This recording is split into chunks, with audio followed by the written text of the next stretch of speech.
Voilà. Bonsoir, mesdames, messieurs, chers collègues, chères étudiantes, chers étudiants, chers amis.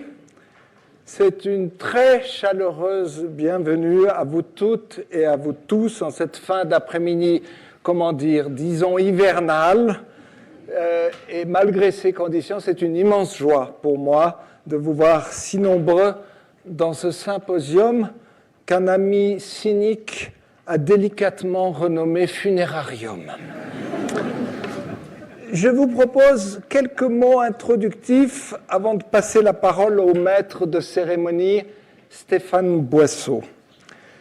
Sur la thématique du jour, je commencerai par dire une banalité absolue, à savoir que le futur de l'université est déjà doublement inscrit dans l'idée même de la formation de générations d'étudiantes et d'étudiants et dans la durée par les effets des programmes de recherche. Donc, par définition, les deux visent l'avenir. Mais rassurez-vous, nous n'allons pas passer cette fin d'après-midi à élaborer des scénarios abstraits de futurologues illuminés ou catastrophistes. Ce serait absolument sinistre. Nous avons juste envie de pointer quelques enjeux et de nous interroger, si je puis dire, sur ce qui est désirable et sur ce qui est indésirable. Dans nos institutions universitaires, le futur lointain est souvent un impensé, bien trop aléatoire, le présent étant déjà suffisamment accaparant et inquiétant. Donc, en règle générale, nous n'allons pas au-delà de ce que la démographie estudiantine nous permet de prévoir, c'est-à-dire des effectifs étudiants en augmentation, grosso modo, selon des scénarios suisses, de 15 à 21% à l'horizon, par exemple, de 2031. Mais certains s'y risquent tout de même à cette prospective. Ils professent alors qu'en 2050, l'enseignement supérieur sera, je cite, sans doute plus ouvert, numérisé, personnalisé et collaboratif. Disons que cela ne mange pas beaucoup de pain.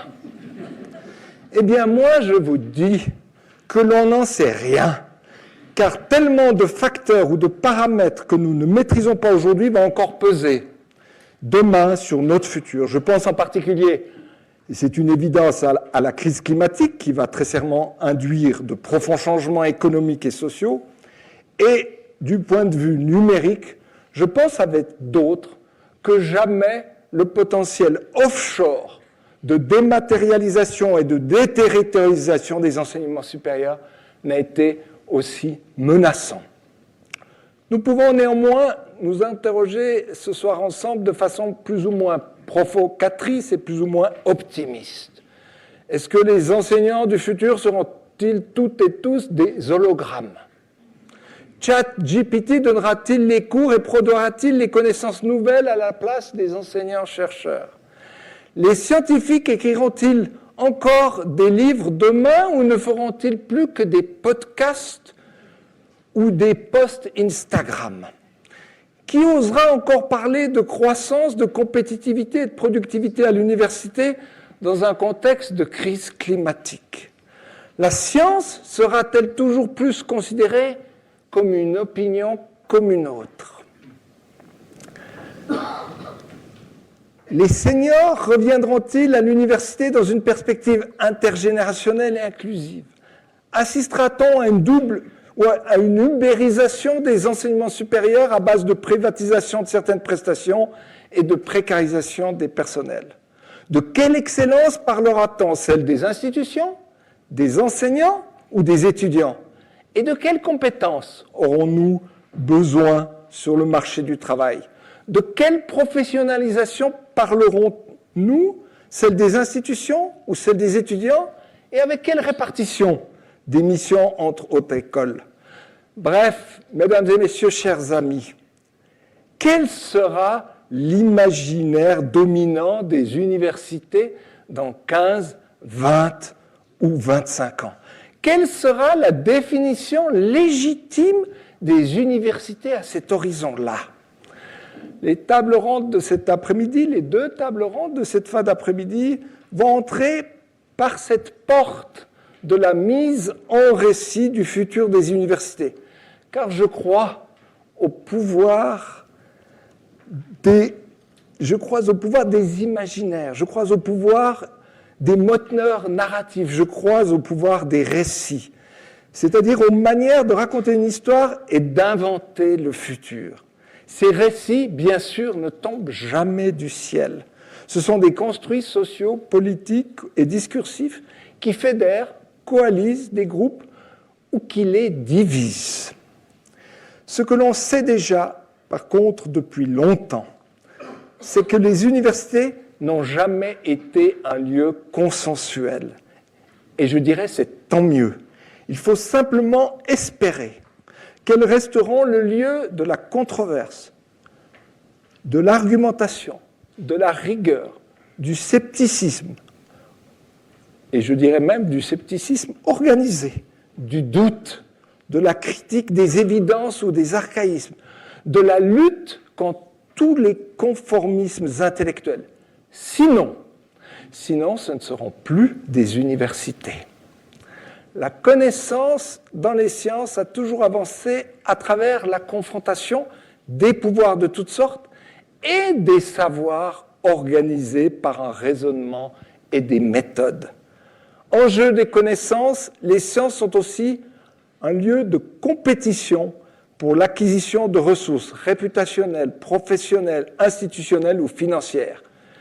Les sciences ne ressemblent pas à l'image d'Épinal du feuilleton de la petite maison dans la prairie.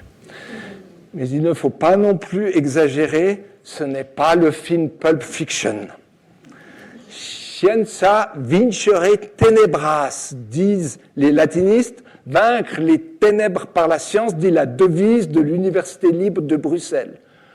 Aussi scientiste soit-elle, cette devise a tout de même le mérite d'illustrer l'idée que la science est un combat. Les ténèbres ont toujours été les dogmes et toutes les idéologies obscurantistes et meurtrières. Pour résumer, les universités sont des lieux où les désaccords sont absolument essentiels, comme l'a déclaré Teresa Bidgen, professeure en théorie politique à Oxford. On est donc bien loin des caricatures de certains médias et de certains élus, dont je veux citer ici un exemple récent que je trouve paroxystique, si vous le permettez. Et la question est la suivante. Est-ce qu'il revient aux universités de s'occuper de la marche du monde? C'est une question qu'un député vaudois a adressée au Grand Conseil en novembre dernier, je le cite, « Est-ce le rôle de l'Université de Lausanne d'être contre la guerre et pour la paix comme Miss Monde ?» Fin de citation. Sinon, le caractère sexiste de la question, je dirais que, bien entendu, d'une part, l'université ne parle pas comme Miss Monde, mais par contre qu'elle devrait s'intéresser au monde des Miss. Derrière le mépris affiché par le député, les Miss constituent en effet un groupe social auquel les sociologues pourraient en effet s'intéresser. D'une manière générale, je dirais que c'est le job de l'université de s'intéresser à tous les phénomènes sociaux, culturels, économiques et politiques qui produisent, affectent ou détruisent l'ordre mondial. J'ajoute qu'une université a aussi des valeurs, qu'elle peut s'engager, mais qu'elle peut s'engager dans les limites de la liberté académique et de l'intégrité scientifique. Sans maintenant vouloir déflorer les tables rondes qui vont suivre, ma réponse est définitivement oui à la question de tout à l'heure. Oui, les universités s'occupent de la marche du monde. Faire de la recherche qui peut soulager les souffrances du monde, cancer, pandémie, vaccins, etc. Développer les innovations qui favorisent la transition écologique et énergétique. Former des générations d'étudiants en leur donnant des clés de compréhension de notre monde, de ses inégalités sociales et spatiales. Oui, c'est s'occuper de la marche du monde. Caractériser les régimes démocratiques, fascistes, autoritaires ou totalitaires Oui, c'est s'occuper de la marche du monde.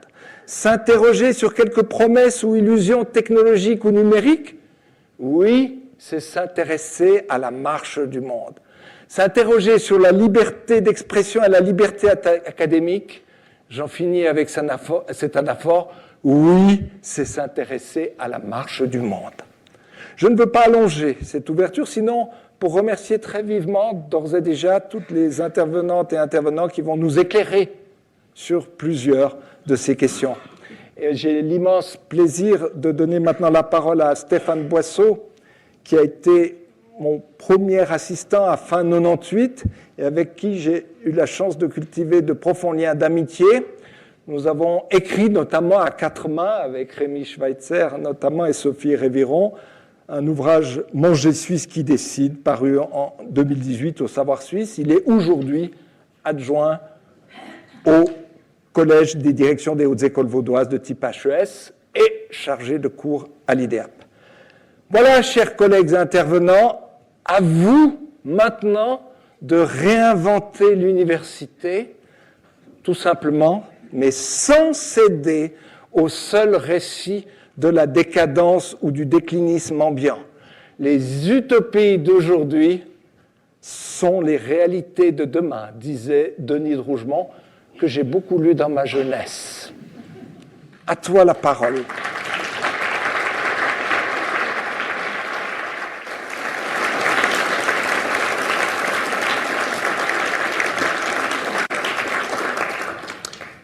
Cher Jean-Philippe, chers amis, notre hôte a voulu déroger à une tradition pourtant bien établie des mélanges et autres hommages centrés sur la fécondité d'une œuvre passée pour continuer en direct ce soir le déploiement de cette œuvre. C'est à une sorte de happening que nous sommes toutes et tous conviés. Pour ce faire, Jean-Philippe laissera briller les autres. Ça lui ressemble, au fond. Tout au long de sa carrière, il a pris grand soin de s'entourer de gens aux compétences complémentaires des siennes. N'est-ce pas la marque des plus grands managers que de savoir, sans en prendre ombrage, s'entourer de gens plus compétents que soi? C'est donc une jolie brochette qui est réunie ici. Nous allons toutes et tous pouvoir nous réjouir de ces pétillements de connaissances et d'intelligence, de riches tables rondes, puis des contributions individuelles qui s'annoncent stimulantes, et puis il y aura Antoine Jacou, bien sûr. Dans ce contexte, je suis tout de même un peu intimidé de tenir ce soir le rôle de Monsieur Loyal, et pourtant d'une certaine manière ça s'imposait. 26 années de compagnonnage avec Jean-Philippe m'ont donné la vision panoramique des différentes facettes de sa vie professionnelle, et je ne parle même pas des sangliers de la bulle à la Foulie. Je connais donc et apprécie la plupart des personnes qui sont là ce soir, et Jean-Philippe m'a tellement parlé des autres que c'est comme si je les avais toujours côtoyés.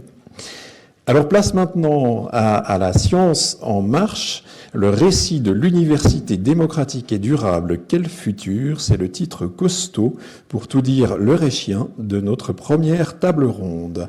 J'appelle donc son animateur, Bernard Vouta, ainsi que Charlotte Halpern, Gaël Goastelec, Martin Benningoff, à rejoindre les pupitres ici. Nous aurons aussi Christine Musselin, qui est en ligne en principe depuis Paris. On va faire peut-être un petit essai pour Madame Musselin. Oui, bonsoir, j'espère que vous m'entendez. Alors on vous entend Madame Musselin, on va bientôt vous voir à l'image. J'en profite pendant que ça se fait pour vous introduire, chers amis. Bernard. Alors, cher Bernard, si l'on en reste à la surface des choses, des options théoriques fortes semblent vous séparer, Jean-Philippe et toi, sans même évoquer les gitanes bleues. Mais il est des gémellités souterraines qui, avec le temps, deviennent frappantes. Vous fûtes en même temps assistant sans avenir dans cette université. Est-ce le Jura qui vous a porté chance, après la Franche-Comté réinventée, après la sociologie politique du conflit jurassien? Professeurs ordinaires, vous êtes devenus, et en même temps, si vous n'avez pas été co-doyen, c'est sans doute parce que le job sharing n'existait pas à l'époque, ce fut donc l'un après l'autre. Partagerez-vous le même bureau lorsque sera venu le temps de l'honorariat? Je ne le sais, c'est peut-être la doyenne Niki Lefebvre qui pourra nous répondre tout à l'heure. Christine Musselin, donc je crois que vous nous entendez? Oui. C'est bon? Madame Musselin, la présentation que me fit de vous Jean-Philippe fut lapidaire. C'est la patronne des Higher Education Studies en Europe. Vous êtes bien davantage. En réalité, sans arrêt, vous avez soutenu, inspiré, fécondé la petite communauté de chercheuses et chercheurs qui s'est développée ici sur ce thème. Plus que la patronne, Madame Musselin, vous êtes donc la sainte patronne des Higher Education Studies en Suisse. Et c'est à ce titre que j'ai le plaisir de vous accueillir. Charlotte Halpern, les Françaises et les Français dont tu es se divisent en deux catégories, celles et ceux qui sont curieux de la Suisse et les autres qui ne savent pas ce qu'ils perdent. Tu fais partie des premiers, Jean-Philippe y est un peu pour quelque chose, l'homme de l'anecdote ultra-locale qui dévoile tout son sens universel au détour d'une formule bien sentie, c'est lui.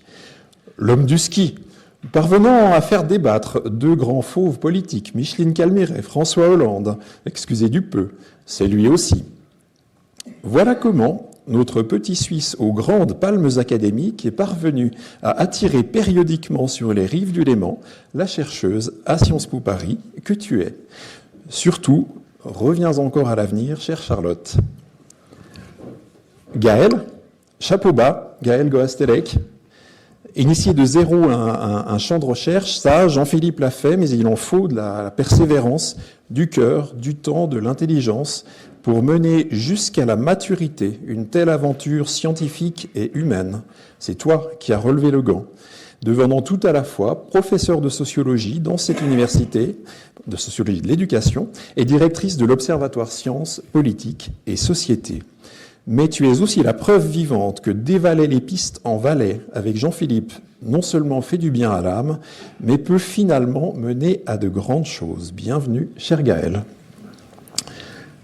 Benningoff, au moment de recevoir le directeur du service de la recherche en éducation que tu es devenu à l'État de Genève, laisse-moi, cher Martin, t'appeler comme Jean-Philippe a toujours appelé ses collègues masculins de l'Observatoire par leur seul nom de famille.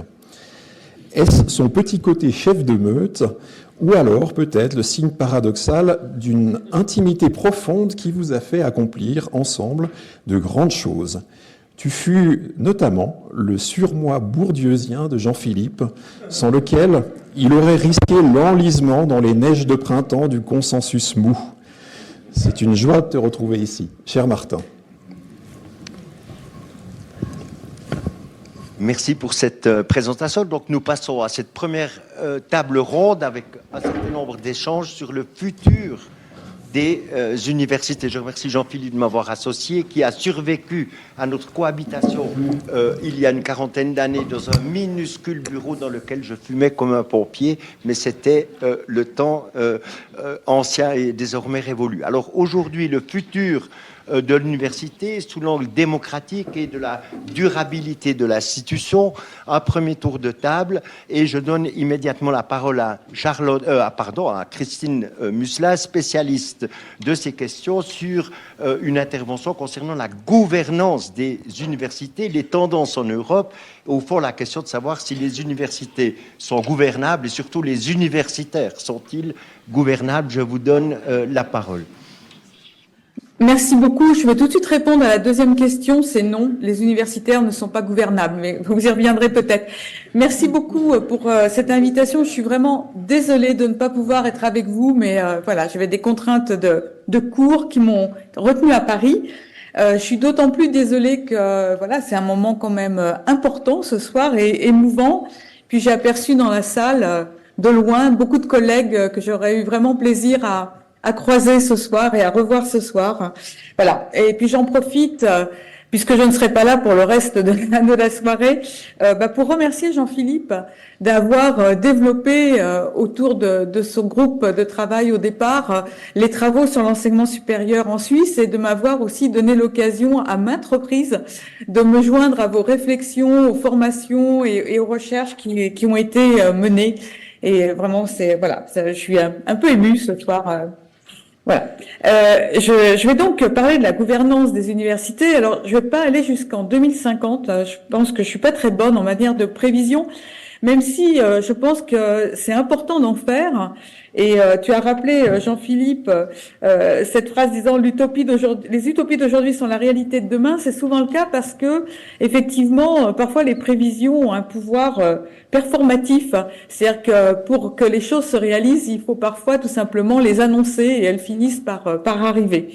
Mais je n'irai pas aussi loin dans mon propos. Je vais essayer plutôt de voir les tendances qui se dégagent dans les 5-10 années à venir ou les points qui me semblent importants. Alors, le point intéressant avec le mot gouvernance, quand il est utilisé dans l'enseignement supérieur, c'est qu'il a un petit peu deux significations.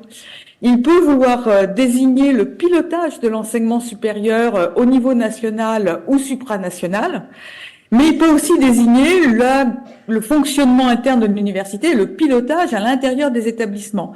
Alors, on a 5 à 7 minutes pour parler, donc je vais essayer d'aborder les deux sujets assez rapidement en disant un petit peu comment je vois, quels sont les enjeux que je vois pour ces deux niveaux dans les années à venir. Et en commençant peut-être par les enjeux de la gouvernance des systèmes d'enseignement supérieur, essentiellement au niveau national, mais je dirais aussi quelques mots du niveau européen. Tout d'abord, au niveau national, il me semble que en Europe, on a à la fois la tentation parfois de se désengager de l'enseignement supérieur financièrement, et puis en même temps une très forte tentation que je trouve de plus en plus présente de pilotage de l'enseignement supérieur par le politique. Le politique qui souhaite que les universitaires travaillent sur tel et tel sujet parce qu'ils sont, selon le politique, très importants pour l'avenir de la société.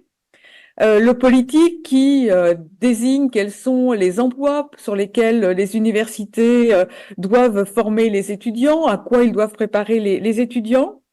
Et donc finalement, il me semble qu'une des tendances que l'on peut observer dans de très nombreux pays, c'est cette tentation de donner la direction et de ne moins laisser la main aux universitaires dans le choix des thématiques, des sujets qui leur semblent importants, que cela n'a été le cas par le passé, avec des nouveaux outils pour le faire. Donc, bien sûr, les appels à projets sont emblématiques de cette orientation et permettent justement un pilotage peut-être beaucoup plus serré que celui qu'il y avait auparavant. Un deuxième enjeu que je vois au niveau de la gouvernance des systèmes d'enseignement supérieur, ça va être la difficulté pour les gouvernements et pour les ministères en charge de ces questions-là, de gérer des systèmes de plus en plus différenciés, horizontalement et verticalement. Horizontalement au sens où on voit dans de nombreux pays des distinctions de plus en plus claires entre les missions que peuvent remplir les établissements, certains établissements se trouvant beaucoup plus spécialisés sur certaines missions que d'autres. Donc ça, c'est la différenciation horizontale qui a été quand même un des grands changements qui se sont opérés dans la plupart des systèmes d'enseignement supérieur dans les 20 dernières années en Europe. Et puis une différenciation verticale avec, je dirais, dans chacune des missions, des champions qui parviennent à concentrer les ressources et d'autres qui les reçoivent beaucoup moins. Malgré tout, je pense que le pilotage de l'enseignement supérieur, de ce fait, c'est aussi complexifié au niveau national ou supranational, du fait de cette double diversification, et que jusqu'à présent, les gouvernements ont été beaucoup plus habiles à gérer cette diversification et à repérer une seule catégorie, et celle des grandes universités de recherche sur lesquelles ils arrivent à mettre des financements, mais qu'ils ont beaucoup plus de mal à piloter le reste des missions qui répondent quand même aux universités et qui sont elles aussi de plus en plus nombreuses. Les missions d'enseignement et de recherche, si on les présente comme ça, sont loin de couvrir toutes les missions que doivent aujourd'hui accomplir les universités. Troisième défi, qui me semble vraiment de plus en plus important dans la plupart des pays européens, c'est l'émergence et le développement d'un secteur privé d'enseignement supérieur qui devient de plus en plus consistant, de plus en plus robuste et qui échappe très souvent au radar du pilotage national. Alors, c'est le cas en France actuellement quand le gouvernement français et les médias français surtout se sont aperçus que nous en étions à 25% d'étudiants inscrits dans le privé en France. Le chiffre de 25% a été un petit peu un déclencheur, mais que se passe-t-il, que fait-on, etc. Ça a enchaîné des tas de réactions, mais on voit bien que c'est pas le cas uniquement en France. Je sais que c'est aussi le cas en Allemagne, il y a de plus en plus d'établissements privés, je le vois aussi en Suisse, puisque je siège au sein du conseil d'accréditation suisse, et on voit de plus en plus de demandes d'accréditation de la part d'établissements privés qui ne correspondent pas du tout au format que l'on a l'habitude de rencontrer, et de ce fait qui posent des questions sur la place qu'ils vont occuper, la manière dont on va les reconnaître et la manière dont les autorités publiques vont être capables de réguler ce secteur. Si je passe maintenant au niveau européen, il y a un point moi, qui me paraît très important, c'est qu'on est encore très très loin de la construction d'un espace européen de la recherche et de l'enseignement supérieur, et que pour moi c'est véritablement un défi qu'il va falloir relancer dans les années qui viennent. Certainement qu'on s'y est mal pris pour l'instant, que les outils qu'on utilise ne sont pas les meilleurs et ne permettent pas justement de vraiment construire cette Europe de l'enseignement supérieur et de la recherche.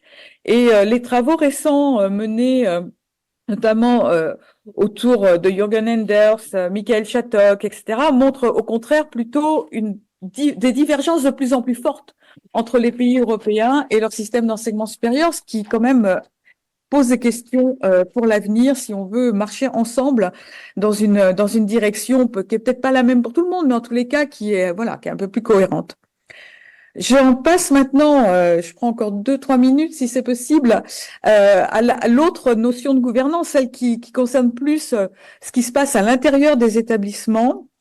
Et là, il me semble que on a eu un très fort mouvement de renforcement des universités en tant qu'organisation. Voilà. On peut le dire comme ça, si on le dit de manière douce, on peut dire qu'il y a eu toute une managérialisation du fonctionnement des universités.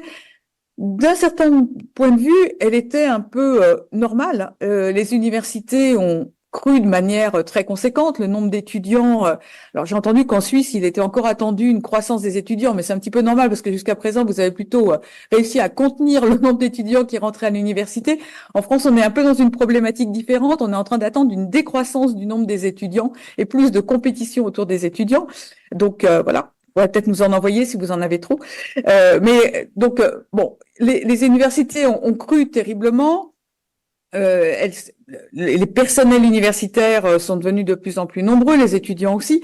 Donc, il était peut-être pas très étonnant de voir se constituer une administration centrale plus robuste, plus développée, plus professionnalisée, plus qualifiée.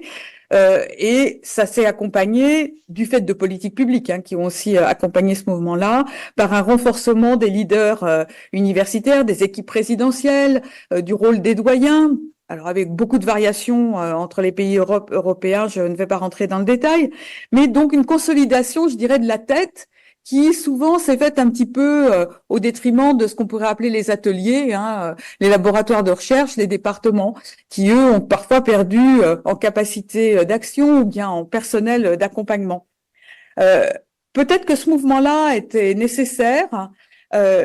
Parallèlement, on voit quand même un certain recul de ce qu'on appelait traditionnellement la collégialité à l'université. Alors là aussi, je ne veux pas rentrer du tout dans une description larmoyante sur les temps d'avant, parce que les temps d'avant n'étaient pas si merveilleux que ça, on pourrait revenir dessus.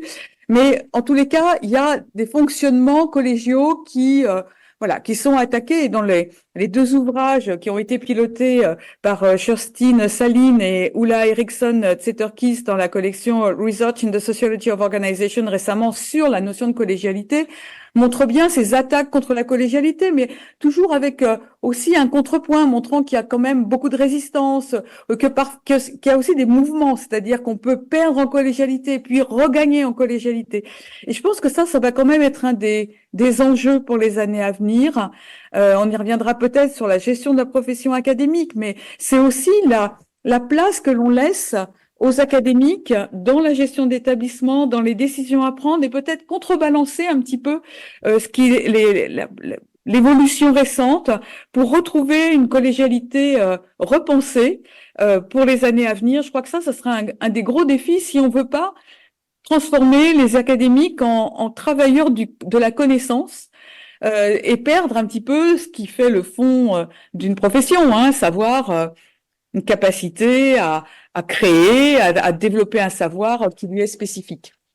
Voilà les quelques enjeux que je voulais introduire pour lancer la discussion. Merci beaucoup. J'espère que j'ai pas été trop longue.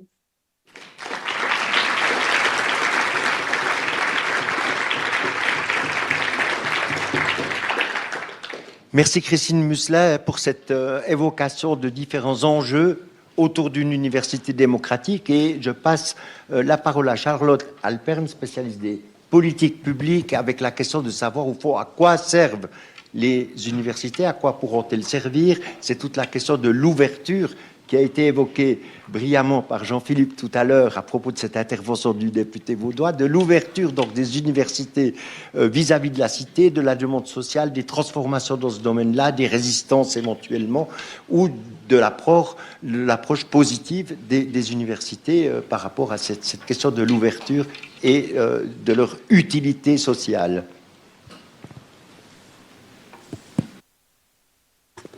Ouais.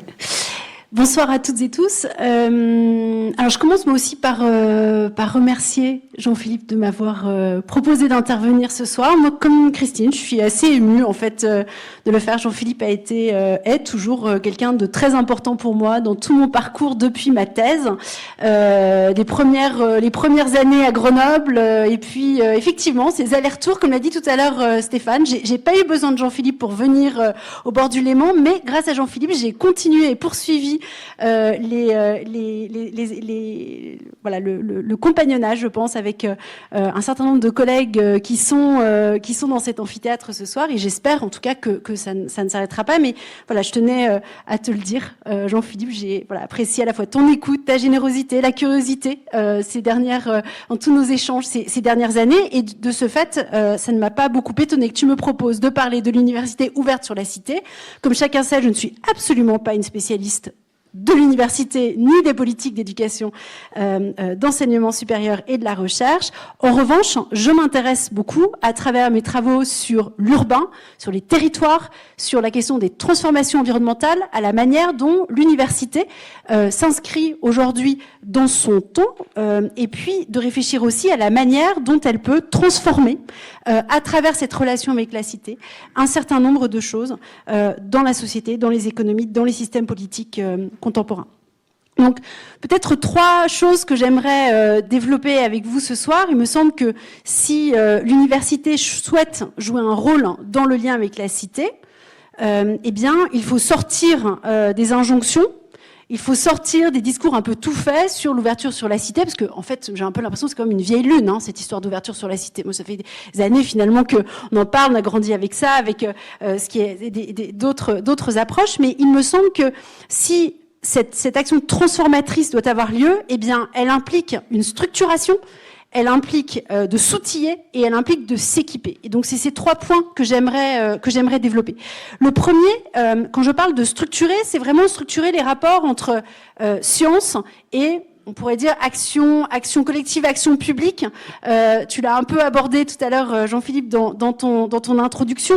La question des rapports entre science et action publique, par exemple, quand on parle des enjeux de climat, quand on parle des enjeux en matière d'environnement, puis de toute une série d'autres sujets, on a toujours tendance à mettre l'accent sur la déconnexion qu'il peut y avoir. Finalement, quand on écoute la plupart de nos collègues, moi y compris, eh bien, c'est toujours finalement pour trouver dommage que ce lien ne soit pas fait de manière automatique, qu'on n'écoute pas assez la science, qu'on n'écoute pas assez les savoirs scientifiques. Eh bien, il me semble que pour que cette écoute ait lieu, pour que cette transmission se fasse, il y a un besoin de structuration des savoirs, dans la manière de les communiquer, dans la façon de construire le rapport à la fabrique des politiques publiques, un savoir distancié, un savoir qui reste rigoureux, critique, ancré dans les méthodes et néanmoins adaptés aux enjeux contemporains et qui permettent de se mettre finalement aussi en lien avec les enjeux qui vont faire l'objet de l'attention de ces acteurs publics. Donc,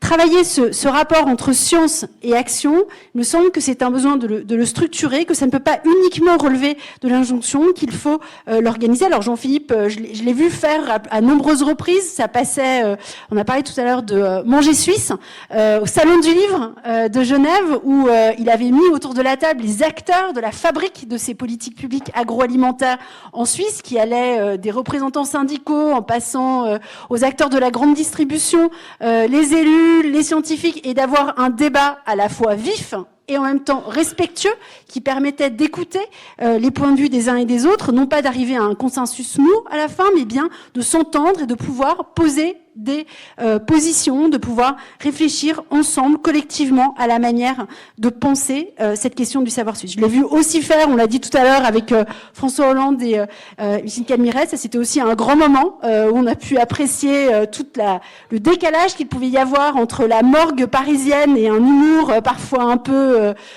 superficiel, et puis le sérieux dans la manière d'opposer ce que pouvait être la question de la neutralité, et Jean-Philippe animait les choses de manière très rigoureuse. Donc voilà quelques exemples, mais on a besoin de structurer ce débat. Deuxième temps, je ne veux pas être trop longue, comment est-ce qu'on peut outiller ce rapport à la cité. Là aussi, la première chose peut-être à rappeler, c'est que pour outiller ce rapport à la cité, eh bien, c'est penser tout simplement la question de la formation. On a parlé de la formation à tous les âges de la vie, la formation à tous les niveaux. La formation, c'est pas uniquement des cours et un partage très descendant des savoirs, mais ça peut passer aussi par des expositions, ça passe par des collections dans des presses larges, ça passe alors peut-être quand même par des podcasts, même si j'espère qu'on continuera à faire des livres. En fait, Jean-Philippe, ça, moi j'ai une réponse là-dessus, mais ça peut passer par d'autres formats. Mais dans tous les cas, c'est un dialogue qui va permettre d'identifier la diversité des publics, la diversité des besoins, et de réfléchir à la mise à disposition en fait de ces connaissances, pour qu'elles ne soient pas uniquement en chambre, pas uniquement de chercheurs dans leur tour d'ivoire, mais qu'elles permettent aussi d'instaurer ce dialogue, de répondre à ces défis. Et enfin, le troisième, s'équiper, c'est la question des campus, la question de l'université comme étant un campus et une brique essentielle dans la réflexion aujourd'hui sur la réponse aux enjeux du changement climatique. C'est-à-dire que dans la manière de saisir les enjeux de décarbonation, le lien à la nature, je vois dans la salle des collègues qui sont ici au Centre des compétences en durabilité et qui œuvrent à Lausanne, et c'est très certainement un des lieux où cette question se pense d'une des manières les plus ambitieuses, je pense, aujourd'hui dans les universités européennes. Eh bien, cette question de l'équipement des universités, d'en faire un fer de lance de la manière de penser la décarbonation, eh bien, ça reste un défi, ça n'est pas simple, hein, c'est-à-dire qu'on peut déjà faire du transport public, du vélo, réduire les places de parking. J'ai compris que ça avait pas mal résisté en fait ici dans la manière de penser le démantèlement des places de parking. C'est la question de la nourriture, effectivement, voilà, plus de viande certains jours, ou alors des circuits courts. C'est l'efficacité énergétique dans les bâtiments, mais au-delà, c'est quand même aussi une manière de réfléchir à la façon dont nos pratiques en tant que chercheurs, en tant qu'enseignants, se pensent aussi en lien avec ces enjeux de décarbonation. Le numérique n'est pas une panacée. Le numérique, ça produit aussi des émissions de carbone. Ça peut aussi poser la question du rapport au terrain. Est-ce qu'on a besoin d'aller sur le terrain autant de fois, ou peut-on peut-être rassembler? Voilà, il y a plein de manières de penser les choses, et dans ce domaine-là, comme d'autres, l'université a besoin de réfléchir sur ces pratiques, mais également de devenir un lieu pour permettre de penser cette transformation, pas uniquement pour penser des savoirs à imposer au reste de la société, mais également de montrer l'exemple dans toute une série de domaines à travers la structuration des campus et de l'organisation de notre vie en tant qu'enseignants et chercheurs. Voilà, je m'arrête là.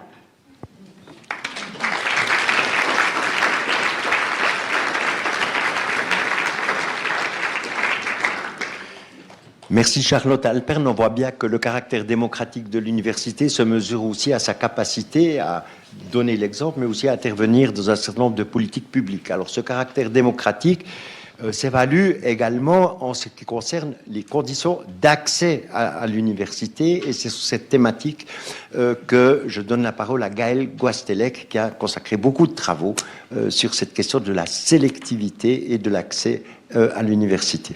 Merci beaucoup Bernard. Bonsoir à toutes et tous. Je voudrais moi aussi dire le plaisir et l'émotion que j'ai à être là ce soir, un peu ou prou 19 ans après avoir rencontré Jean-Philippe pour la première fois et à avoir adopté l'Observatoire Sciences Politiques et Société, si ce n'est comme maison, au moins comme base arrière où je pouvais retourner à l'issue de mes différents terrains, me nourrir intellectuellement et partager avec les différents collègues qui sont là ce soir le plaisir d'être dans la recherche. Alors quand je suis arrivée à Lausanne, Jean-Philippe m'avait donné un objectif. Je devais devenir la Christine Musselin helvétique. 19 ans après, je n'ai pas la prétention d'être devenue Christine Musselin. Il me reste encore quelques années pour espérer continuer de saisir l'inspiration que constitue Christine depuis mon doctorat. Mais je pense avoir rempli l'autre moitié du contrat, puisque à défaut d'être Christine, je suis devenue suisse et c'est déjà pas si mal. Alors, pour répondre à cette question de la démocratisation de l'université et son accès, je vais reprendre ma casquette de socio-historienne comparatiste. Peut-on parler du futur sans connaître le passé? Je ne pense pas. Et donc, pour m'intéresser à la marche du monde, je vous propose de réfléchir aux traces que nous avons de l'histoire de l'accès à l'enseignement supérieur en Europe et de la façon dont ça nous permet d'appréhender le présent. Parce que l'accès à l'université aujourd'hui n'est pas uniquement la résultante des politiques actuellement mises en œuvre, il s'inscrit aussi dans le prolongement de politiques qui ont historiquement discriminé les étudiants dans l'accès. Alors, je vous épargne mon dada, le Moyen-Âge, tout ça. On peut commencer au 19e, ça suffit, je pense, pour contraster le projet de démocratie et l'universalité des droits qu'il traverse et la discrimination systémique qui caractérise historiquement l'organisation de l'accès à l'université par le développement de cadres juridiques qui régulent l'accès. Alors on peut penser à l'histoire des femmes qui est peut-être la plus évidente en Suisse dans cette question de discrimination systémique dans l'accès à l'université, le fait de leur interdire historiquement l'accès, dans certains pays de ne donner l'accès qu'aux femmes issues de certains milieux sociaux, de les obliger à circuler pour obtenir l'accès dans un autre pays et revenir dans leur pays d'origine ensuite, leur interdire l'exercice des professions pour lesquelles elles sont allées se diplômer à l'étranger en les obligeant à se travestir en hommes, par exemple, pour exercer la profession de médecin en Angleterre, etc., etc. Donc, ce souvenir de ces discriminations qui ont à la fois trait au genre, mais aussi à l'origine religieuse, on pense aux circulations entre les protestants et les catholiques, on pense à l'interdiction des juifs d'accéder à l'université ou d'accéder au diplôme, mais aussi l'origine ethnique, l'origine géographique. Tout cela est quelque chose qui a profondément structuré la façon dont les universités se sont installées dans nos sociétés contemporaines et les fonctions qu'elles ont remplies. Et donc, reconnaître aujourd'hui ces discriminations, c'est reconnaître l'existence d'un contrat racial et d'un contrat social très inégalitaire qui fait que la probabilité d'entrer à l'université dans toutes les sociétés européennes dépend encore très largement des caractéristiques de notre famille de naissance. Et donc, penser la démocratisation, c'est d'abord reconnaître le fait que nous sommes inégaux dans la possibilité d'aller se nourrir, découvrir les savoirs produits par l'université et la liberté de penser qui caractérise encore aujourd'hui cette institution. Alors, comment on peut faire pour aujourd'hui déconstruire ce qui reste de cette discrimination systémique? Il me semble que la première des dimensions consiste à continuer de mesurer. On a besoin en continu d'objectiver la façon dont les inégalités structurent l'accès à l'université, parce que si on regarde ce qui se passe depuis les années 1950, on s'aperçoit qu'après une première phase d'euphorie et d'élargissement du nombre de places à l'université, comme l'évoquait Christine tout à l'heure, la stabilisation des effectifs estudiantins s'est accompagnée au mieux d'une stagnation des inégalités, au pire, dans certains contextes, d'une nouvelle augmentation des inégalités sociales. La deuxième dimension, c'est la complexification avec des universités toujours plus qualitatives. Quand on regarde les statistiques, on s'aperçoit que dans les années 50, le fait d'être issu de familles à caractéristiques étrangères en Europe était tendanciellement plutôt un avantage. Aujourd'hui, c'est très clairement un inconvénient. Être étranger dans un contexte national a une incidence négative sur la probabilité d'entrer dans l'enseignement supérieur. Donc on a cette complexification et ces inégalités toujours plus qualitatives qu'il importe pour le chercheur d'étudier. Alors je vous ai dit, il faut l'objectiver par les statistiques, mais qu'est-ce qu'on peut faire d'autre? Il me semble qu'on peut le monitorer également en allant regarder comment les cadres juridiques sont déclinés en pratique. Comment les street-level bureaucrates traduisent les régulations d'accès à l'université dans leur pratique quand ils accueillent les étudiants. Ça, c'est un deuxième niveau, d'analyse qui me paraît important. Et puis le troisième, ça consiste à sortir du cadre. C'est-à-dire que, en général, quand on s'intéresse aux inégalités d'accès à l'université, on regarde ce qui se passe dans le système scolaire. Or, le système scolaire n'explique pas tout. On a besoin d'aller voir comment se croisent des cadres de politiques publiques qui ne sont pensés séparément les uns des autres. Autrement dit, on a les politiques éducatives, bien sûr. On sait que les systèmes par filière, comme ils existent en Suisse, sont profondément reproducteurs des inégalités sociales. Et que donc, si on veut lutter sur une partie des inégalités, il faut transformer le système. Et le gymnase en 4 ans ne va pas améliorer la situation pour les élèves issus des familles les plus précaires. Le deuxième registre des politiques, c'est celui des politiques sociales. Dans quelle mesure les ressources allouées par les politiques sociales sont compatibles avec le fait de poursuivre des études généralistes. En fonction des cantons, les réponses sont variables et on voit l'importance de l'attention qui doit être prêtée à cette dimension pour soutenir l'accès de ceux qui sont les plus éloignés des ressources, notamment économiques, dans l'accès. La troisième dimension sont les politiques migratoires. En fonction de votre permis de séjour, la possibilité d'aller à l'université, elle est variable. Donc ça aussi, c'est à prendre en compte. Et la quatrième dimension à laquelle j'ai été sensibilisée la semaine dernière dans le cadre d'un cours de recherche-action avec les étudiants, ce sont les politiques de santé. Parce qu'historiquement, l'éducation a été aussi répartie entre différentes tutelles, dont les ministères de santé, pour l'accès des étudiants ou des élèves avec des caractéristiques spécifiques en termes de besoins d'apprentissage. Avec les politiques d'inclusion aujourd'hui, ces questions de santé, elles traversent l'accessibilité des bâtiments, l'accessibilité des savoirs, des contenus, comment on pense tout ça. Donc, si on n'arrive pas à croiser, en fait, ces 4 régimes de politique publique pour voir comment, dans le quotidien, dans le concret des individus, ils interfèrent pour produire des espaces d'opportunité variables, on passe à côté de toute une partie des déterminismes qui empêchent une partie des jeunes qui auraient les compétences pour apprendre et pour apporter une pierre différente à l'édifice universitaire. On perd cette population et c'est un drame pour la société de demain. J'observe quand même les différentes interventions ont permis de mettre à jour un certain nombre d'enjeux par rapport au caractère démocratique de l'université. Les constats sont relativement pessimistes du point de vue de la gouvernance des universités, mais je vous recommande de lire les travaux de Christine Musselin qui propose un certain nombre de pistes pour un fonctionnement démocratique des institutions universitaires. C'est un enjeu absolument important par les temps qui courent. J'observe aussi à travers l'intervention de Charlotte Alperne qu'il y a une prise de conscience de l'attention des enjeux qui concernent l'ouverture des universités sur la cité. Une tension, pourquoi? Parce que les universités se doivent de déterminer de manière autonome leurs objets d'études et leurs axes de recherche.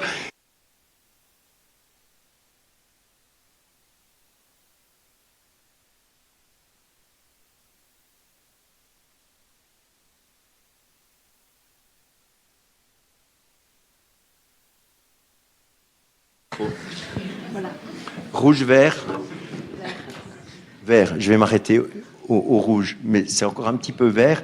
Et puis, j'observe que mes 2 collègues ont mis à jour quand même des mécanismes extrêmement durables, profonds de reproduction des inégalités sociales. C'est déjà un premier pas pour l'avenir, c'est ne serait-ce que de prendre conscience des enjeux qui sont associés à de tels constats sociologiques qui sont effectivement formulés de manière tout à fait sérieuse. Alors, on parlait de l'avenir. Je me souviens, il y a 20 ou 25 ans, d'un mouvement de contestation à l'Université de Lausanne, dont les axes qui structuraient le mouvement portaient sur une université ouverte dans son accès, démocratique, dans son fonctionnement, critique dans ses apports et non sexiste. C'est peut-être un aspect que l'on pourra évoquer, enfin qu'il a été. Je vois que les questions du passé se posent aujourd'hui et continuent à se reproduire à l'avenir, mais cette fois-ci avec des instruments d'intelligibilité de ces enjeux qui ont été évoqués par les 4 intervenants et intervenantes que je remercie. Et nous sommes à peu près dans les temps. Nous pouvons terminer cette première table ronde maintenant. Merci.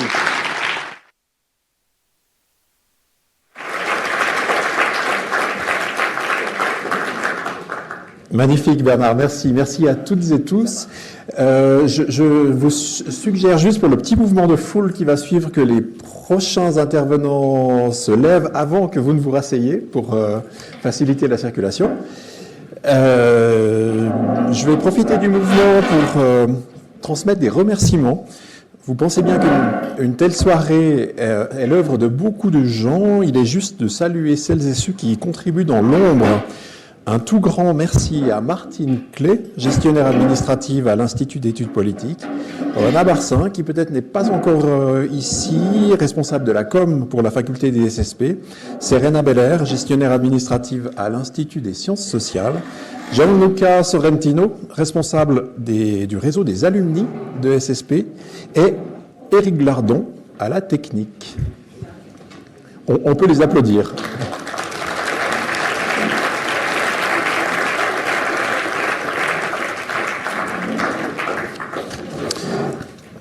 Cher Dietmar, qui est le responsable de cette table ronde, on va parfois chercher un trésor à l'autre bout du monde et on le trouve finalement à côté de chez soi.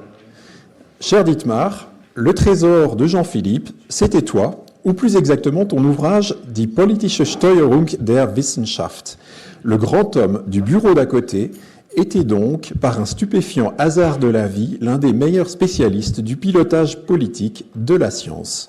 Et ainsi fut lancée une fructueuse collaboration intellectuelle au long cours, colorée par la grande générosité dont tu as fait preuve, Dietmar, dans ton soutien sans faille à l'Observatoire, au postgrad, à Jean-Philippe et à ses équipes. Alain, ce sera dans l'ordre, vous allez intervenir dans cet ordre ou dans quel... dans l'ordre juste, d'accord. Alors Cécile, professeur Cécile Crespi de Sciences Po Toulouse, tu as été pour Jean-Philippe, j'ose le dire, la femme idéale. Celle qui réunissait 2 de ses passions professionnelles, les politiques de l'enseignement supérieur donc, mais aussi les politiques locales. Tu te souviens encore de ce professeur venu spontanément parler d'égal à égal avec la doctorante que tu étais alors. Jean-Philippe n'a-t-il pas en effet cette capacité quasi surnaturelle à voir les gens tels qu'en eux-mêmes et donc à pressentir leur potentiel? Ce fut le début d'une fructueuse collaboration qui nous vaut la joie de ta présence ce soir. Olivier, cher Olivier Glacet, membre historique et actuel de l'Observatoire, dans le phalanstère de Bassange, un peu à l'écart de l'esprit ingénieur de l'EPFL, vous aviez un idéal en commun, mais les profils des membres étaient fort divers. Tu en es la preuve la plus éclatante. Toi, le spécialiste de la culture numérique, devenu plus tard directeur du musée de la main, c'est que Jean-Philippe, en restant parfaitement classique dans ses œuvres, a très souvent valorisé les chemins de traverse empruntés par ses collaboratrices, collaborateurs. Nous sommes ici plusieurs à pouvoir avoir pu bénéficier de cet esprit d'ouverture. Bienvenue, cher Olivier. Lucas, je me tourne vers toi, Lucas Bachoun, professeur à la Haute École Arc à Neuchâtel. À l'Observatoire, car tu y étais aussi, tu as découvert, entre autres choses, que la science n'est pas faite que de nourriture conceptuelle, car enfin, il faut faire bouillir la marmite. Un jour, au moment de négocier ton premier mandat d'expertise avec un commanditaire externe, tu t'es montré un peu impatient d'aborder la question financière.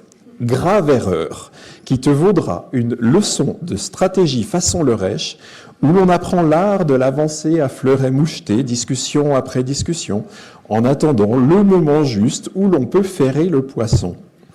Mais n'avons-nous pas tous été à un moment ou à un autre bluffés par ta prudence rouée, cher Jean-Philippe?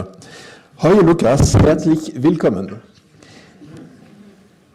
Alain Faure, si l'art du fin jeu de mots politologique et des blagues de chercheurs ont leur maître, cher Alain, c'est toi. Sous ta plume, les élus locaux engagés corps et âme dans le soutien au développement local deviennent des maires porteurs. Les occasions de s'amuser dans ce métier ne sont pas si fréquentes et Jean-Philippe a savouré avec gourmandise celle que tu lui as tendue, au point de devenir ta victime puis ton complice dans l'affaire du faux professeur Beluga. Gare aux étiquettes, vous pourrez demander à l'apéro, ça vaut la peine. Gare aux étiquettes, cependant, on peut être un austère qui se marre ou, à l'inverse, sourire de tout en étant, mine de rien, directeur de recherche au CNRS. Ravi de te voir ici, cher Alain, qui nous apporte un esprit grenoblois auquel Jean-Philippe a toujours été très sensible. Ok.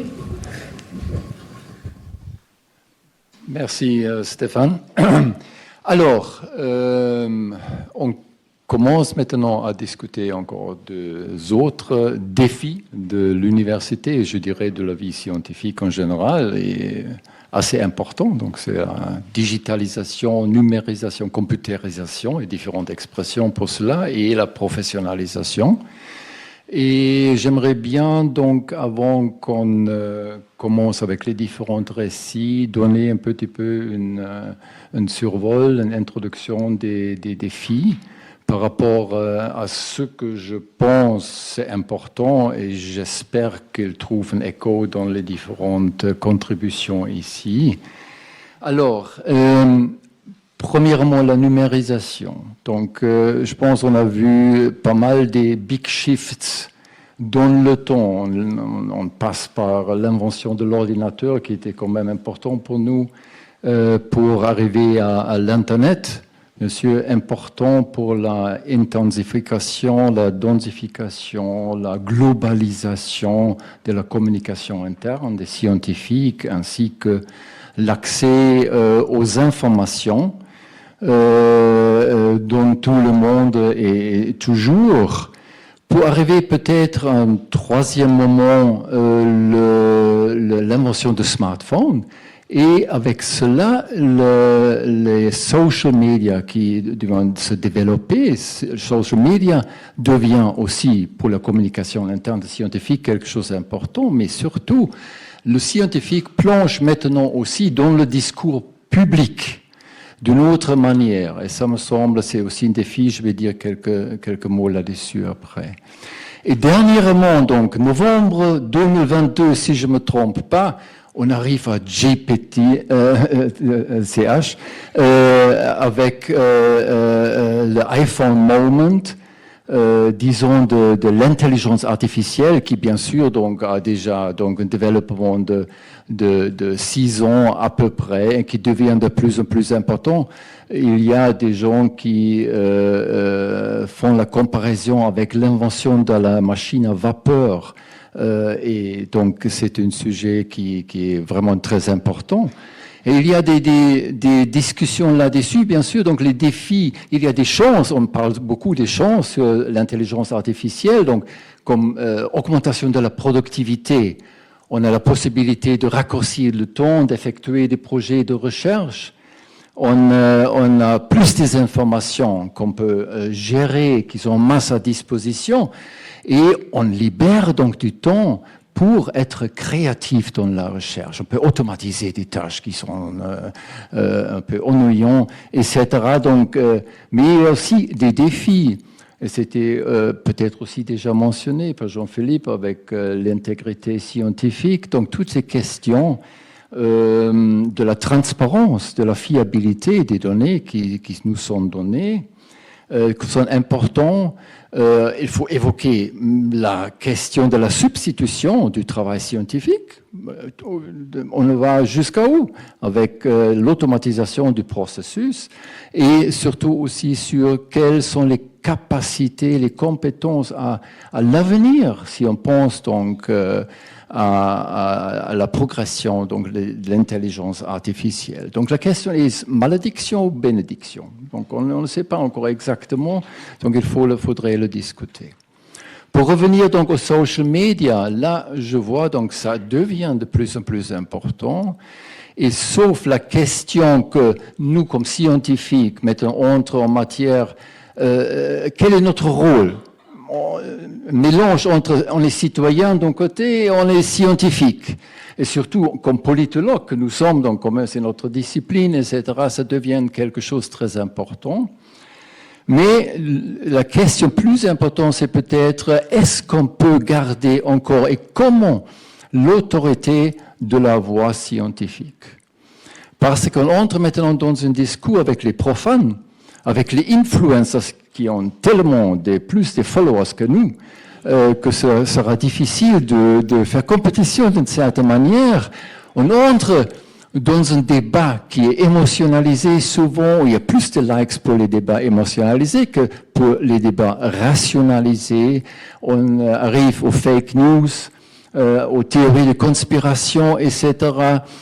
Et la science devient peut-être plus une opinion, je pense que tu as mentionné ça, Jean-Philippe, une opinion parmi d'autres, d'une certaine manière, et la vérité ne compte plus. Donc ça sera très très difficile pour rester de garder notre autorité scientifique dans une telle ambiance. Maintenant, le dernier mot, donc on parle de la professionnalisation. Et là, je pense, pour moi, en tout cas, la question est plutôt quelque chose d'institutionnel.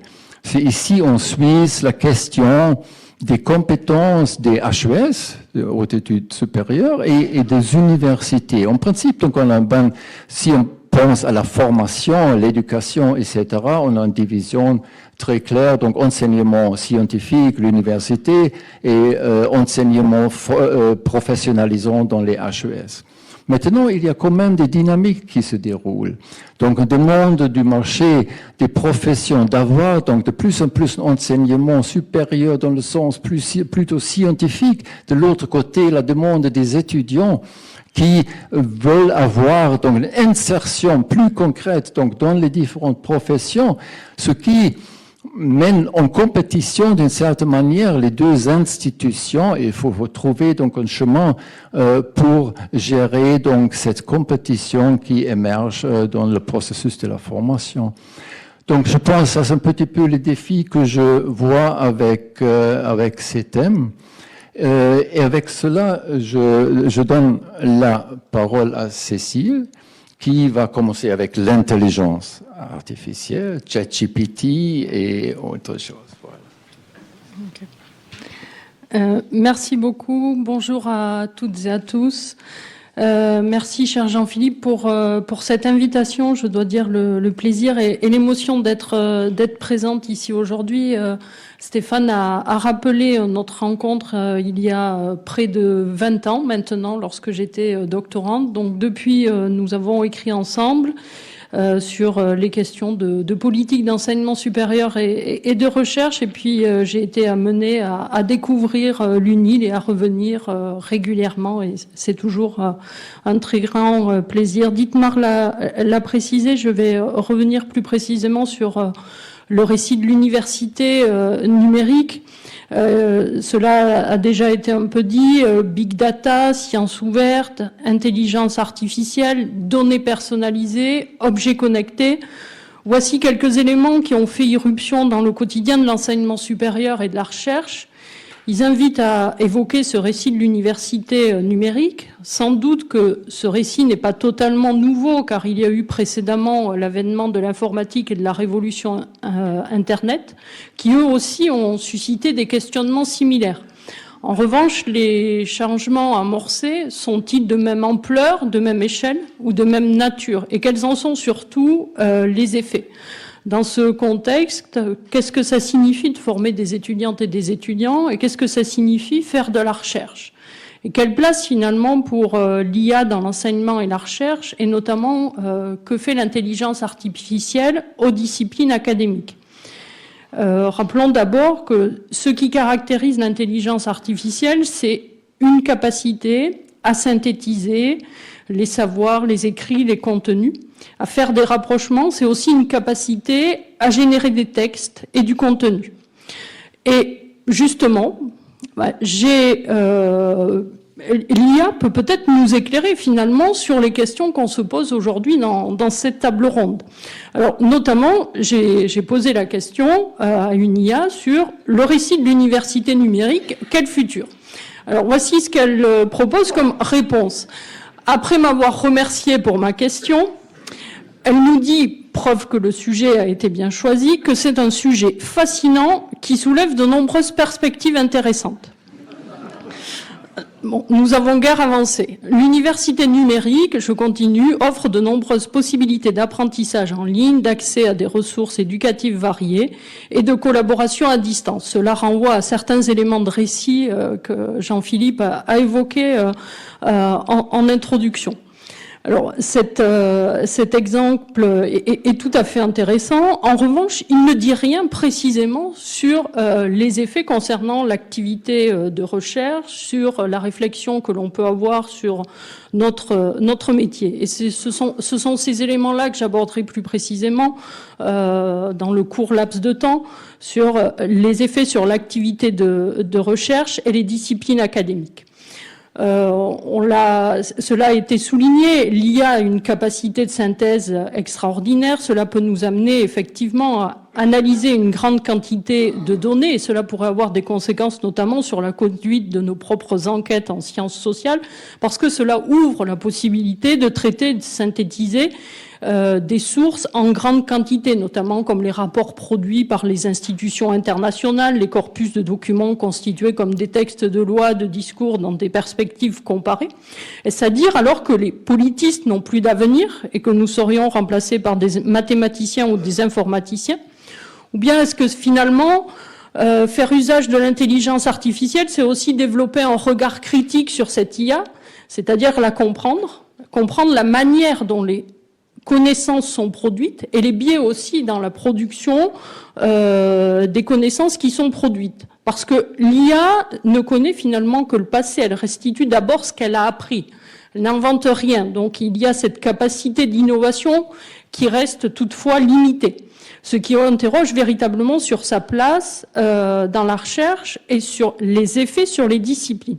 Alors la question des disciplines académiques, c'est une question qui a beaucoup été travaillée par Jean-Philippe Lerèche, puisqu'il a co-dirigé pas moins de 2 ouvrages sur ces questions. Discipline académique en transformation entre innovation et résistance et le gouvernement des disciplines académiques. Et justement, cela fournit matière à réflexion. Notamment, les 2 ouvrages ont permis de montrer la résilience finalement des disciplines et les forces de rappel finalement disciplinaires qui pouvaient s'imposer, y compris dans des contextes qui sont ceux liés aux réformes inspirées et sous-tendues par le New Public Management, avec le développement du financement sur projet et notamment de l'évaluation. Est-ce à dire donc que l'IA marque la fin des disciplines et compte tenu de la place faite aux algorithmes, aux données, est-ce la fin de certaines disciplines, notamment de la science politique, de la sociologie et au-delà, quelle place pour les sciences sociales? Quels sont les effets aussi sur les contenus des disciplines, c'est-à-dire des savoirs finalement qui sont produits? Ce qui convient de rappeler, c'est que les disciplines contribuent finalement à la production, à la reproduction des savoirs et aussi à la régulation et à la légitimation des espaces académiques. Elles ont un rôle particulier dans la fabrique des identités académiques. Donc se poser la question de la fin des disciplines, c'est pas une question qui serait incidente, puisque c'est au fondement même de l'espace académique. Cela soulève aussi la question de savoir finalement dans quelle mesure les frontières sociales et cognitives des disciplines sont travaillées et retravaillées par l'intelligence artificielle. Et notamment, est-ce qu'il y a des formes d'hybridation disciplinaire qui sont ouvertes? L'avènement de l'interdisciplinarité qui est appelé depuis tant de temps et rappelé par de nombreuses politiques publiques, est-ce que finalement c'est quelque chose qui adviendra ou est-ce qu'au contraire les cultures épistémiques seront plus qu'avant mises en tension avec de nouvelles hiérarchies disciplinaires et de nouvelles concurrences entre les disciplines? Que ce soit les exemples des neurosciences, des sciences du climat ou encore de la biologie marine, on peut observer finalement la place prise par la modélisation, la place prise par les spécialistes de machine learning, et cela invite aussi à poser la question des savoirs pour les chercheurs. Est-ce que finalement, pour être un bon biologiste marin, par exemple, est-ce qu'il faut aussi savoir maîtriser les langages informatiques pour pouvoir justement être en mesure d'échanger, de discuter avec des spécialistes de langage type Python pour ne pas finalement être dépassé. Mais est-ce que ça n'a pas aussi des conséquences finalement sur la manière de problématiser les objets, de donner une place à la modélisation et aux algorithmes? D'autre part, dans des contextes qui sont de plus en plus contraints, notamment en termes de gouvernance de l'enseignement supérieur et de la recherche, et notamment en matière de rationalisation budgétaire, est-ce que finalement il ne faut pas aussi penser les usages qui peuvent être faits de l'IA en lien avec ces orientations qui peuvent aussi, d'une certaine manière, attirer finalement de plus en plus pour gagner du temps, être plus productif, plus rapide, et finalement contourner aussi un certain nombre de limites. Voilà quelques éléments que je pouvais dire dans un premier temps pour rester dans le temps imparti. Merci.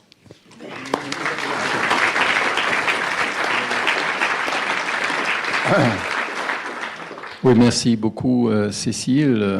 Beaucoup de questions qui restent, mais ce que tu as fait, donc, c'est de nous montrer donc les différentes dimensions et les dangers qui sont là. Surtout inquiétant la question sur les sciences sociales, les sciences politiques, bien sûr, qui vont être remplacées, etc. Donc, merci beaucoup pour cela. Et Olivier va continuer, je pense, dans cette direction de discuter ça. Merci Dietmar. Alors je vais m'inscrire dans la petite tradition qui s'est créée depuis le début et dans les remerciements que je peux adresser à Jean-Philippe. Et je me rappelle du moment qui se déroulait à la cafétéria du bâtiment BFSH2 à l'époque, où tout d'un coup, au détour d'une table, il me demande de but en blanc, est-ce que je étais intéressé de devenir coordinateur du cours postgrad qui existait déjà. Et honnêtement, je sais rétrospectivement que sur un coup de tête, j'ai accepté. Je pense que ça a été après coup un des moments assez structurants de ma vie, professionnelle en tout cas, parce que non seulement ça m'a permis de revenir mécaniquement à l'université de Lausanne quand l'observatoire, alors que on était à l'EPFL, y est retourné, mais aussi et ça c'est pour moi une des choses très importantes, c'est que Jean-Philippe m'a accepté avec mon bagage, c'est-à-dire qu'à l'époque j'étais en train de terminer une thèse de doctorat pour quelque chose que j'appelais communauté virtuelle, mais qui commençait à s'appeler réseaux sociaux, et donc de ce numérique qu'à l'époque, j'ose dire, on ne savait pas quoi en faire, il a laissé sa place et il l'a laissé exister. Donc, alors maintenant, par rapport à ChatGPT et le futur et l'intelligence artificielle, je pense qu'une des manières de s'intéresser au futur, c'est de s'intéresser aux signaux faibles du présent. L'année passée, ça faisait une année après que ChatGPT a apparu un peu sur la scène, il y avait un article du New York Times qui était assez intéressant, qui montrait comment les universités américaines essayaient de se positionner par rapport à l'utilisation de l'intelligence artificielle, notamment quand des personnes postulaient à entrer dans ces universités. Et on voyait qu'il y avait une très grande hétérogénéité, des universités qui l'interdisaient, d'autres qui le recommandaient, d'autres qui le toléraient, et voilà, et toute une hétérogénéité qui s'exprimait. Mais la partie la plus intéressante de cet article, c'était un témoignage à la fin d'une étudiante qui expliquait que quand elle avait écrit son essai d'entrée, c'est-à-dire où elle parlait d'elle-même, elle sentait une pression encore plus forte parce que jusqu'à maintenant, elle devait se différencier des autres humains, mais maintenant, elle devait aussi se différencier des discours, des textes, des narratifs produits par une machine. Et ça a l'air de rien, mais parler de ses projets d'avenir, parler de sa vie, parler de ses envies à l'aune de ce que pourrait dire une machine, c'est quand même quelque chose d'assez extraordinaire et c'est une vraie question anthropologique qui nous est posée. Les 2 dernières années, j'ai pu, avec une série d'étudiants volontaires en séminaire, explorer l'IA générative de différentes manières. Alors, on y trouve plein de choses intéressantes, sur deux volets différents. Ça fait à peu près 80 étudiants qui ont, par exemple, demandé en une phrase à l'IA d'écrire écrire le début d'un roman policier qui se déroulerait à l'université de Lausanne. C'est simplement cette phrase-là. Et ce qu'on trouve, c'est que tout se déroule entre les années 20 et 30 à l'université de Lausanne. C'est souvent en lettres qu'il y a des choses bizarres qui se passent dans les sous-sols, tout ça. Les professeurs s'appellent systématiquement Dupont, Dubois, Durand, et il y a, sur les 80 récits, aucune occurrence d'un professeur femme. Et ça pose une question de comment cette intelligence artificielle, où chacun a interrogé chez lui et chez elle, construit en fait un univers. Et alors, ça, c'est le début d'une interrogation, mais aussi, moi, ce qui m'a frappé, c'est comment, dans ces deux volets d'étudiants, il y avait des questions qui se posaient, non pas tellement par rapport à l'intelligence artificielle, mais de savoir qu'est-ce qu'ils faisaient dans ces murs. C'est-à-dire, qu'est-ce que je fais à l'université, qu'est-ce que j'apprends à l'université par rapport à ces changements qui sont en train de venir. Quelles sont les compétences que j'acquiers ici qui seront durables dans cet univers-là? Quelles sont les choses qui seront disqualifiées? Qu'est-ce que je dois apprendre que je ne connais pas encore? Et ça, je trouve que c'est un signal aussi assez important, d'autant plus qu'on peut constater une montée en puissance vraiment significative de l'usage. Je voyais récemment aux États-Unis, une étude sur plus de 200 millions, je me trompe pas, de travaux d'étudiants faits par une entreprise. Plus de 20% avaient été générés par une intelligence artificielle, mais c'est pas un chiffre exact. Et c'est pas un chiffre exact pour plusieurs raisons. Mais la première, c'est qu'on sait pas bien détecter ce qui est produit par les humains et les machines. Et ça a une conséquence que je trouve fondamentale, c'est que premièrement, mais j'avais presque dire c'est pas grave, il y a des travaux générés par des machines, mais qu'on détecte pas. Mais ce qui est beaucoup plus grave et qui apparaît d'une manière significative, c'est qu'il y a aussi beaucoup de travaux créés par des humains, mais qui sont détectés comme étant produits par des machines. Et là, il y a un deuxième choc anthropologique, si je puis dire, c'est comment on est arrivé en quelque temps dans un monde dans lequel il faut faire preuve de son humanité au moment même où on essaye d'utiliser ces technologies.